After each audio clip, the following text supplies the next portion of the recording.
Garner case. Yeah, I mean, heaven forbid, you're not going to get chokehold and die, and you're not going to be selling Lucy's on the street. But it goes to the point of what conservatives like us were making at the time of, yes, it is horrible that this man died, but look at de Blasio and Bloomberg and all these other people that orchestrated laws that are dumb laws that cops are forced to enforce. It's ridiculous. Again, the closest I've ever come to actual criminality is when I got caught speeding on the I-5 at 113 and had my license suspended. So I guess this is my grand chance at criminal behavior is tomorrow when I go to campus. I have a feeling that if they are smart, they will let me speak. If they are smart, they will let this go right ahead. We'll see if they're smart or not. I don't think that they're smart. I think that they'll end up being cowards. That's possible, too. I think that this guy might realize that his job is on the line. Once again, the president is the one that wrote this letter. It's so dumb that it was like an open letter and you know, in writing. It's the dumbest thing ever. When the student... It's illegal, by the way. When the student government and the student body are the ones that determine who's allowed to speak, and they voted twice to let you speak there. The Alliance Defense Fund is threatening to sue the university over all of this because this is viewpoint discrimination in violation of the First Amendment. They can do that, that's fine, but I'm planning on being there tomorrow, and I'm planning on seeing everybody there tomorrow. So if you want to come, it's over at CSULA, which is located near downtown, and we'll see you there. It'll be fun. We'll have a good time. What part of campus? So it's called the USU Auditorium. Okay. I assume there will be students who are working with YAF who will direct people there. So if you just get on campus, I think that you'll be able to find it relatively easily. It's not a particularly big campus.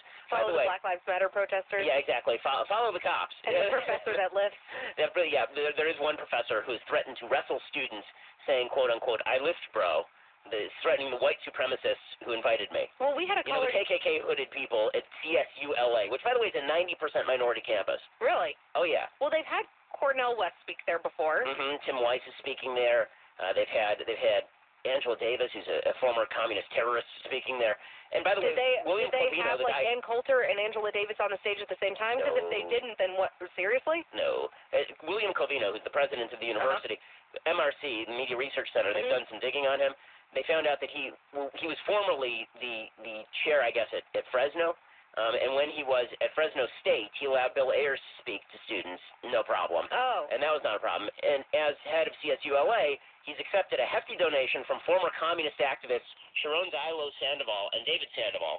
Shortly thereafter, the Sharon Diallo Sandoval and David Sandoval Student Services Center at CSULA was opened. Diallo Sandoval, for people who don't know, joined La Raza Unida, a Chicano political party, was a member of the Young Workers' Liberation League, an arm of the Communist Party. Sandoval was a brown beret who traveled to the former Soviet Union in Cuba. So, yeah, welcome to America's college campuses. Diversity. Circa 2016. I pay taxes so that all these students can go there, but if they want to hold an event where I come, then the president shuts it down. Again, folks, I look forward to seeing you there. I hope you show up. It should be a lot of fun. There will be camera people there. There will be media there, and they will be covering it. So whatever happens, we'll be on camera, and I'm sure we'll be talking about it the next day if I'm not in the slammer. if I'm not in prison, then I assume that... Should we call up Larry Elder and have him on standby? Actually, Larry could represent you. He's an attorney. That's true. So he could fill in for you on the morning answer on Friday if you're not here, and he could, go down to the courthouse and bail you out of jail. Whitman, apparently on Twitter yesterday, was talking about showing up as well. I don't know why. Yesterday he was saying I shouldn't even go, so there's that. He loves a good show, though.